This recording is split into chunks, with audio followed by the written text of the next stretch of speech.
অন্যদিকে শুভেন্দু অধিকারীর দায়ের করা বিধানসভায় নিরাপত্তা সংক্রান্ত মামলার নিষ্পত্তি আইন অনুযায়ী বুলেটিন প্রকাশ করতে হবে এবং সব সদস্যদের জন্য একই আইন রাখতে হবে বলে মন্তব্য বিচারপতি অমৃতা সিনহার। জানবো আরো বিস্তারিত, সঙ্গে রয়েছেন প্রতিনিধি সচিন রক্ষিত। সচিন, ঠিক কি জানিয়েছে হাইকোর্ট? দেখো, আজকে বিরোধী দলনেতা শুভেন্দু অধিকারীর তরফ থেকে একটি মামলা দায়ের করা হয়েছিল কলকাতা হাইকোর্টে, যেখানে মূলত তাদের যে বিষয়টি নিয়ে আবেদন ছিল যে কেন্দ্রীয় বাহিনী, মূলত বিজেপির যারা বিধায়করা রয়েছেন বা বিরোধী দলনেতা সহ বাকি যে বিধায়করা রয়েছেন, তাদের যে নিরাপত্তা রক্ষীরা যারা মূলত কেন্দ্রীয় বাহিনীর জওয়ান হয়ে থাকেন, তারা সশস্ত্র ভাবে বিধানসভায় প্রবেশ করতে পারেন বা তারা কিন্তু বিধানসভায় প্রবেশ করতে পারেন না।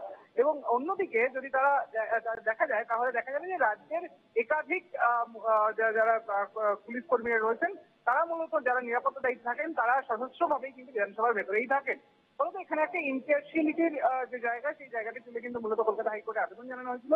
সেই মামলার আজকে নিষ্পত্তি করা হয়েছে কলকাতা হাইকোর্টের তরফ থেকে। বিচারপতি অমৃতা সিনহার সিঙ্গেল বেঞ্চ এই মামলাটি কিন্তু কার্যত নিষ্পত্তি করলেন এবং নিষ্পত্তি করার সময় কলকাতা হাইকোর্টের তরফ থেকে একটি গুরুত্বপূর্ণ অবজারভেশন দেওয়া হয়েছে, যেখানে উল্লেখ রয়েছে যে এই যে গোটা যে আবেদন রয়েছে, সেই আবেদনের ভিত্তিতে তারা যে মামলাটি করেছেন সেটি ডিসপোজ যেমন করা হলো, পাশাপাশি এই যে গোটা যে বুলেটিন গুলি পাস হবে, যেহেতু সেক্রেটারি বলছেন, সেক্রেটারির তরফ থেকে আদালতকে জানানো হয়েছে যে তারা সময় এবং সময়ের সময়ে তারা কিন্তু বুলেটিনের যে ভাষা সেটি পরিবর্তন করেন।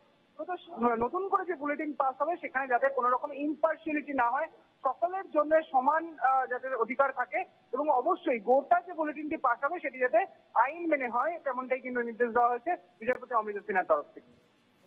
একেবারে সচিন, আমি তোমার কাছে আবারও ফিরবো, তবে তার আগে আরেকবার দর্শকদের জানিয়ে রাখবো, হাইকোর্টে কার্যত আরো একটি খবর সামনে আসছে। আরজি কর মামলা থেকে সরে দাঁড়ালেন বিচারপতি। আরজি করে